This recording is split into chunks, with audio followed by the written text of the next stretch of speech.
Good afternoon, and thank you for joining us for today's webinar, Effective Budgeting for Home Improvement Marketing. My name is Michelle Letman, and I am the content media producer here at Surefire Local. I'm also joined by our webinar ninja, Steve Eastlack, who is ready and excited to help answer your questions. Speaking of those questions, you can communicate with us on using the question box on the right-hand side of your screen. Why don't you go ahead and see if you can locate that right now and let us know where you're joining us from today. We'll be sending out messages and discussion questions to the group throughout the webinar, so be sure to check that out. The Surefire Local Marketing Cloud is the marketing solution that works as hard as you do. What if you could complete all of your marketing tasks from one easy-to-use platform to save time? It makes it simple to control, manage, and optimize your digital marketing, all with one secure login. With all of this, you can finally focus your marketing efforts and make getting found online a sure thing. The Surefire Local Marketing Cloud works better because it works harder. Today, one lucky attendee is going to take home a Google Home. We'll be announcing the winner at the end. If you don't win one, though, you don't have to go home empty-handed. Everyone here today is eligible to get a Google Chromecast, but I will get more of that later. Today, I am joined by our very own Bob Sheehan, who is the SVP of Client Services here at Surefire Local. He has a really great webinar here today, so sit back and relax, and Bob, you can take it away.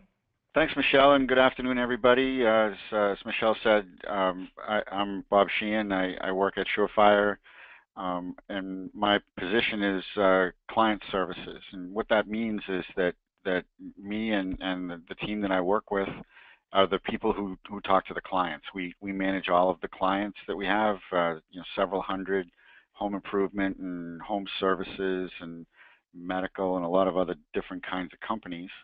And as a result of working with all those companies over the years and doing all the things that we do, we have a lot of information and you gain some knowledge about the industry and how things work and kind of best practices on how to do things. So we're here to share some of that with you today about how to build budgets from some of the things that we do and some of the things that you might be doing with others. And we hope that through all of this that you gain something, that it something of value from this, and that we can help you out. So the screen that you see in front of you is really about a customer journey, right? An online customer journey where somebody who might be searching online would see you in a lot of different places. And if you look over on the left, those are interactions that assist, right? They help somebody to come to you, but they typically are early stage kinds of searches. And then if you look at the end of the funnel, right, over here by the shopping cart, when people finally put in the lead, they tend to look more like direct search or, in this case, paid search here in the middle. But the key is that all of these things that are part of the customer journey add up to that lead that you got. And what we try to do, and we know that you guys try to do that aggressively, is try to figure out where to spend the money, right? Which piece of this is the thing that kind of drove the lead for you. So we know you're all doing some form of organic search. You've got a website out there, and you're spending some money on search engine optimization, and maybe you're doing some paid search with AdWords or some postcards or all these different things, and they all kind of work together to build your lead flow, and they all have a role in helping you run the business. And the key is, how do you figure out which pieces are the most important and which ones where to spend your money. So today's agenda will be about all of that, right? Analyzing your performance, how to understand what's working, right? How to understand how somebody got to you, how to attribute that lead to a particular lead source, and some new strategies that are available to us today. And then we're just going to take a little bit of time at the end and talk about how, in concept, how to build a budget, right? What do we think the best way is to decide where to spend more money than other places, and why, and how to kind of build that up. All right. So we know that the calendar's changing. We're now beyond Labor Day. It's fall, and a lot of the clients that we work with are now telling us that they're in 2018 budget mode. People are looking at 2017, trying to figure out what worked, and trying to put in place a plan for 2018 that will improve on what happened here. So we know that's all going on. And the thing we talk about in budgeting initially is measurement, right? We need to measure the things that we're doing so that we can figure out whether to do more of them, right? It's that simple. And so a few concepts, a few things to think about that I think about when I'm trying to budget for companies like this is that all leads are not equal, right? Some leads cost you more money than others. Some leads may not cost you as much money as others, but don't end up being sales. Some leads are just not worth the trouble, and others are, even though they're very expensive, could end up being the ones that you really want. So it's important to understand which leads are driving business and which leads cost you more money so that you can put a real value on them. We need to know where the leads are coming from, which is kind of the hard part, right? It's attributing a lead source to a lead correctly can be a difficult thing, and so sometimes we have challenges with that where people use the wrong methods to figure out how leads are coming to them. So that's an important piece. The other thing that a lot of people end up doing is they just pile up marketing vendors, right? The new thing comes in the front door and they buy it and okay, add it to the pile, and they never cut anything, and they kind of work with everybody and really not make any decisions about marketing. They just try to go more. And we try to not do that. We try to recommend that we pick the ones that work the best and focus the budget on constantly improving the results. And we know that the weather is a factor. We know that seasonality is a factor. There's lots of other things going on out there. So we have to factor that into what we're thinking about. But in the end, we need to try to figure out how to measure the return on investment by lead source so that we can figure out where to spend more money and where to spend less money, what to cut, what to add, and how to go about all of that. So the key to doing all of this is at the beginning of the thing, begin with the end in mind, and would be prepared to launch, right? Try to put a program in place that has the right kinds of things in place so that when you get to that place like now, right, we're in September and we're starting to think about 2018, that we've got the data in place to be able to make those decisions. So the key to really the first key to this is tracking, right? In order to determine what's working and what deserves pieces of your budget, you've got to track your media. And that can take on a number of different methods, but there's generally a spreadsheet in some form or another in these businesses, and you're breaking out your media by where you're spending the money, right? Buckets of money. So you spend X amount on email, you spend some money on your website, you spend some money on TV, radio. How much money is that, and how do you kind of build that up from a media standpoint, right? And then what we do is listing the media by how much is being spent. So in different kinds of things, like you might be spending $15,000 on direct mail, right? $17,000 on radio, $30,000 on a website, right? And you're listing all of that and trying to understand how much money is being spent in each one of these places. That's a really good place to start, and you'd be surprised how many people don't know the answers to those questions. Right. So the first thing is how much is being spent, what's under contract, what does the schedule look like, and how do we allocate that by media type, right? And then we've got sales, right? For those of you who have CRMs in place like a Market Shop or an Improve It 360, you've got an idea of your sales, right? And when you know sales by medium, for instance, you know that you spent $10,000 on a direct mail piece, and you know that it created 5 sales for you at $20,000 each. Then you'd be able to figure out how much that piece cost you and how much sales it generated, and therefore you'd be able to know what your ad cost was. So tracking the sales is really important in doing the budgeting. It can't be just about how much you spent. It's got to be how much did you get for what you spent. right? And then we take it to the next level. So if we've got all these media here, we've got direct mail, radio, website, right? You've broken them out by spending. You know exactly how much you spent on them. You know how much sales you got from them, right? 200,000, for instance, on direct mail at a spending of $15,000 would be an ad cost of 7.5%.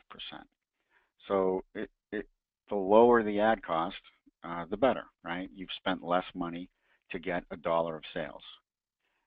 And the other things that we need to know here are number of sales and lead cost. So if we extrapolate that and say, okay, we know how much we spent, we know how much sales we got, and we know how many leads we got, therefore we can tell what a lead cost us, and you can now understand how all of this is working, right? So we build these spreadsheets up. This is a typical normal small business would have 5 or 6 different lead sources that matter. There are a few things in there, that might add up to this that are so small they don't matter and you don't worry about them. But for the most part, you're on the web, you're doing some direct mail, you might be on the radio, you've got a couple other things going, you're certainly doing some postcards, and so those are the kinds of things that you need to track aggressively and understand your lead cost and your ad cost of sales. So how well do you know the sources, right? Did you guess, right? A lot of people that I talk to out there, when they say, oh, I think this is working, I ask them, how do you know it's working? Well, I'm kind of guessing. It feels like it's working, right? I'm not sure exactly, but I got a pretty good idea. But really, in the end, they're guessing, right? Many times it's an estimate. You've got an idea in your head. Maybe you're small enough that you see all of the sales and that you don't have to really write it all down. It's kind of there, right? And you're estimating, and so you've got a pretty good idea. You've got a better idea than guessing, but you're really not tracking it aggressively, right? The other thing we see a lot is and I hear this from people all the time when I ask them how they're tracking their media. I say, how do you do this? And they say, well, we ask every customer. We ask every customer how they came to us, and then they tell us whatever they tell us. We attribute the lead to that, and we'll talk about that in a second. And then the other thing that we hear we like to see is that when people track their leads aggressively, when they're actively managing their lead flow and understanding how every lead got to them, that's a really good place to be, right, in this business. If you're going to put a budget together and you have confidence that your lead flow is accurately tracked and that you've got a spending on each piece and you know exactly what you spent and what you got, you're going to be in a really good place to be able to figure this out and put a plan together for next year that will improve on what you did this year. So aggressive tracking is what we want to see, what we think helps to be able to do this, right? So there's a lot of different forms to doing this, right? One of them is phone calls. If you're tracking phone numbers, right, there are lots of services out there where you can put tracking phone numbers in place and have a different phone number on every thing that you do. That's a really good thing, and that takes all the uncertainty out of who's calling you on the phone and why. Leads from websites.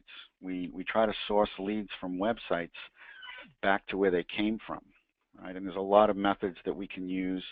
When we build websites, we put tracking in them that tells us what kind of origin they come from, whether they're direct leads or whether they're organic or maybe they were a referral from the Better Business Bureau.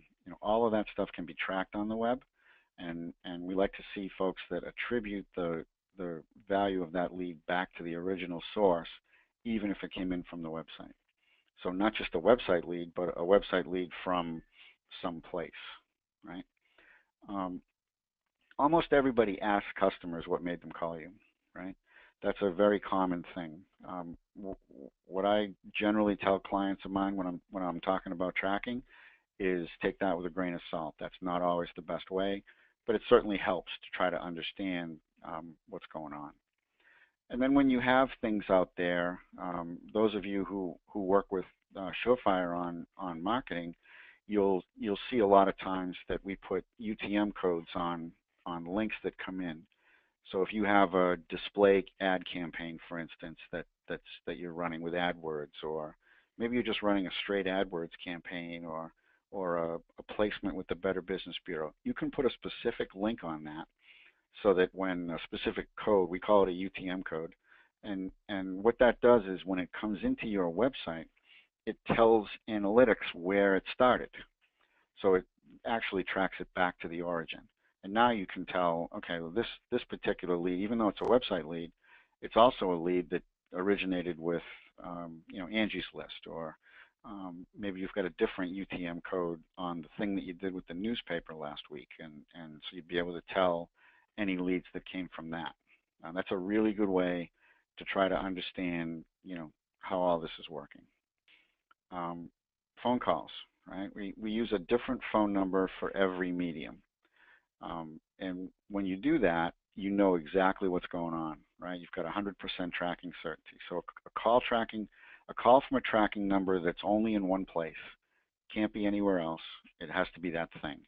And so now you don't have to ask anybody, why did you call me? Or you don't have to try to figure it out. You know exactly why they called you, because the only way they got that number was that it's in that place. So tracking numbers are a really important way to go about this. We put unique tracking numbers on websites, and then we put unique tracking numbers on things that we do on the web elsewhere. So if there's an AdWords campaign, for instance, that's out there, and we would have a different phone number on an AdWords campaign than we would on just your website. And when that AdWords customer comes in from that PPC campaign, we actually build it so that the website's phone number flips to the AdWords phone number and has them still calling that phone number. That's called dynamic number insertion. So now we know that phone number, even though it was generated on your website, that it's attributed back to the money that was spent on that pay-per-click. So that's a really important piece of this. We definitely want to be thinking about phone calls and tracking phone numbers. Website leads.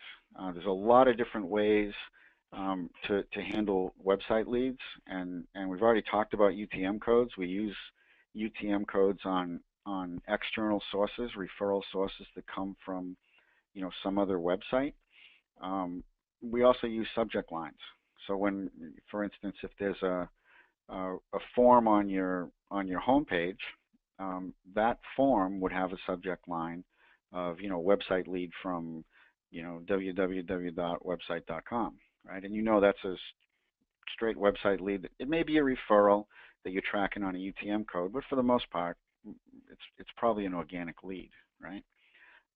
Many times we'll have an internal form on a site that's meant to just catch, say, AdWords traffic or traffic from a newspaper campaign. That page should have its own subject line on that form, right? Where you would know the difference, and that subject line might be landing page from the Boston Globe, and now that the only way that they got to you was because they were referred from the Boston Globe, because that's the only way to get to that landing page. So we think a lot about tracking. We encourage you to do the same thing too when it comes to website leads and phone numbers, because then you're going to be able to figure out exactly what's going on, even inside your website. You don't even need to stop at just it's a website lead. You can now know that it's a website lead from the newspaper, or a website lead from the Better Business Bureau, or wherever, just by using subject lines and UTM codes, and there's a few other methods that we use as well that will help us to understand that stuff. Asking customers how they heard about you. Certainly everybody does this, right? How did you get to us? Have you known about us a while? Were you referred by somebody? That's very often done. In the many years that I've been doing this, that's the least reliable way to figure out how somebody got to you. Because really, the customers aren't worried about it. They don't think about it. They sometimes will confuse where they actually saw you with where they think they saw you. I've seen instances where we would be tracking campaigns in one newspaper, and actually not even running in another newspaper, and have customers tell you that they saw you there because they don't really remember. They know that maybe they read both papers and they're just not sure which one they heard they saw you on. Or radio stations are famous for this, right? I listen to 4 radio stations. I don't remember where I heard you, but I'm gonna tell you the thing that's in my head, right? I'm not gonna worry too much about it. So, we listen to that with a grain of salt. That's not usually the most reliable way to figure this out, but it is part of the puzzle, right? Um, Train your staff. This is something that people probably don't do enough of, I think. And if I were to look across our client base and see how people are handling this, I think this is probably the biggest opportunity. That the people who are answering your phones and handling your web leads need to know what these leads look like and how to attribute lead sources to them. So when you're setting up things like subject lines on website form submissions, or when you're setting up tracking phone numbers, you need to train the people who are answering the phone how they're going to tell. How are they going to know whether somebody's calling from one line or another? Do you have caller ID in place? Or do they open up a website and go look and kind of match it up after the fact? Or, if the subject line is this, what do I call it, right? And so all of that thing needs to be set up ahead of time so that when your folks actually sit down to do this, they can put the right leads on the leads that you're putting in the system, the right sources, and get this right. Because in the end, we're going to need that information when we sit down to do a budget. So if this last statement, right? If you have somebody who can't do it right, you got to have somebody else do it. It's too important, right? This is a very important piece of what we're doing here. Michelle, I think this is the intermission, right? Yes, it is. So we want to do a quick poll to see if you would like a demo of the Surefire Local Marketing Cloud. The Surefire Local Marketing Cloud multiplies your local marketing efforts by helping you see and strengthen all of your online activities from a single platform, things like SEO, online ads, reviews, local listings, and your social media. So say yes to a demo. It's awesome. I highly suggest you doing one. And then we'll do this, we'll put this up for a few seconds here, and then Bob, I'll let you take it back over again. Okay. And if anybody has any questions in the middle of this or wants to make any comments about anything that I'm saying, we have a chat box there. I'd be more than happy to comment on anything or make any observations that you want. Yep, Steve and I are here to get those questions to you. All right, poll is closed. Bob, it's back to you. Okay.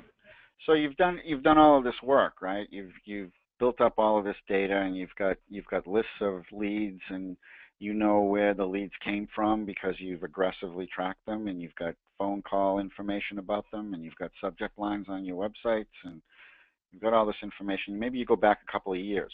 Now what? Right? How do you turn that into a budget?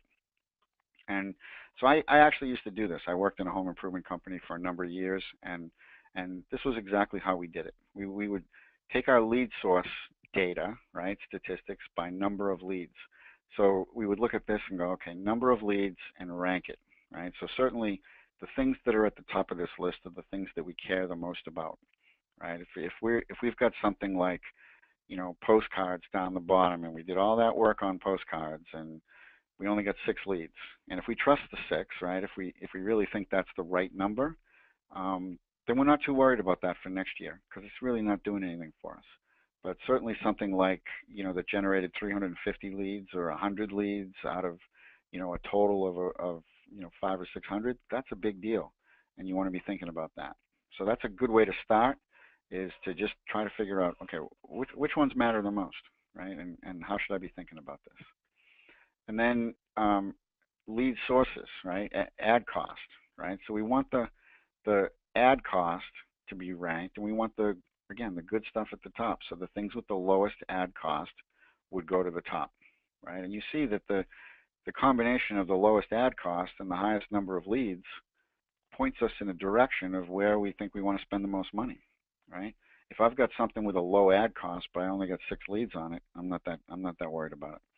Whereas if I've got something with a low ad cost that generated 350 leads, I really care about that. Or, something here, 100 leads at the same ad cost. These are things that I'm going to care about this. Whereas, anything that's really not that great, you can kind of make the cut right there, right? So things to think about for next year, right? When I'm building this list and I'm trying to make a cut, I'm trying to understand where I should spend the money. A key piece of this by media is, did I buy everything, right? Let's say I had a postcard, or these are just fake numbers here, but let's say this postcard generated $500,000 in sales and 400 leads, right? Did I buy all of it? Could I buy more areas, right? Could I do more frequency? Because it's working. I want to be able to put more money into it and grow that. Same thing with, I've got direct mail here. It's my second largest lead source, and I see I spent $15,000 on it. What if I spend 30? Is that there? Or am I just done? Sometimes you bought everything. We used to, when I was doing this, we were spending so much money we would actually run out of capacity. We couldn't buy any more from the media that we were doing business with. So it became a moot point. You couldn't actually spend more money there. Whereas other times you would say, okay, I bought one county here, and I really like the answer. Okay, let's expand this geography, add another county, or maybe a famous one was there were postcard decks out there that might do 8 or 10 different distributions in a year, and we would typically not buy a few of them, right? Some of the ones in the cold months that wouldn't work as well, and then you'd look at the answer from last year and you'd say, well, that's a good place to maybe add some, is buy some time or buy some dates that you didn't used to buy. But it all starts with understanding how it is and ranking it so that you know where the best ad cost and number of leads is, right? And then you've got the ability to really put something together here. Do I have more to spend, right? Am I just, like I said, done? Maybe I'm out of budget. I've already bought the things that work, and that's it. Or are there things on the list that should be cut, right? And how I always looked at it was, if I've got something on the list that isn't working, there's no risk.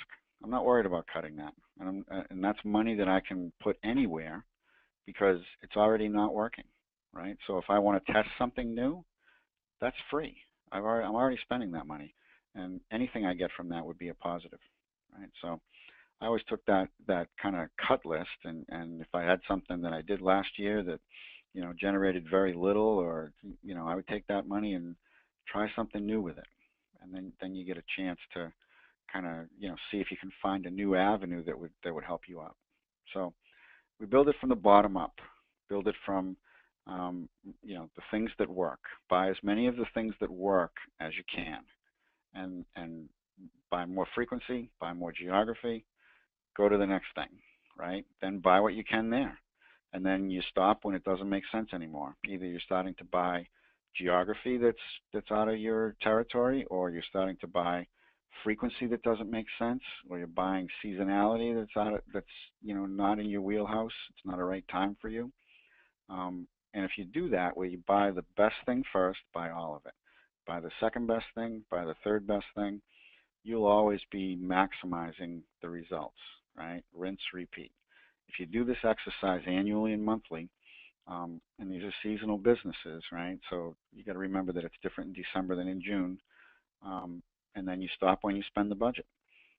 If you build it this way, you'll always buy the most leads at the most inexpensive cost, and the marketing budget will provide you with the best return by doing that. All right. So a little bit of an introduction to we have a thing called the Marketing Cloud.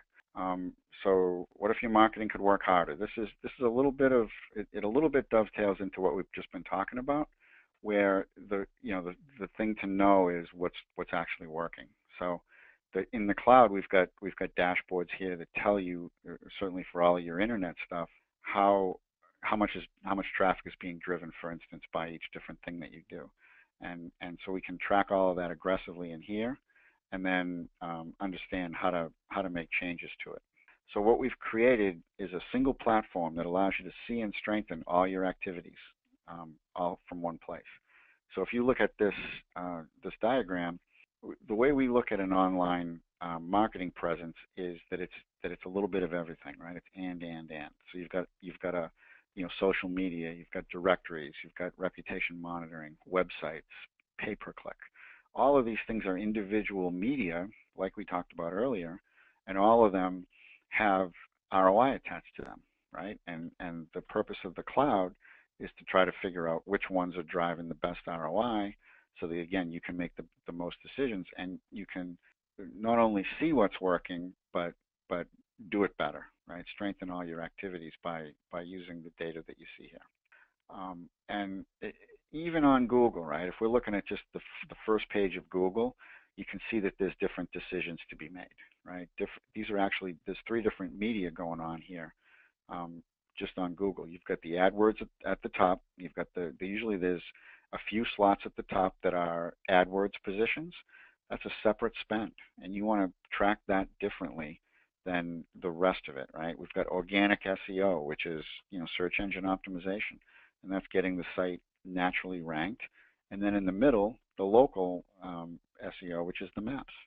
And all of those are different money and different efforts in order to get you where you want to get. And so we look at those separately in terms of tracking and attaching an ROI to them and budgeting for next year. All right.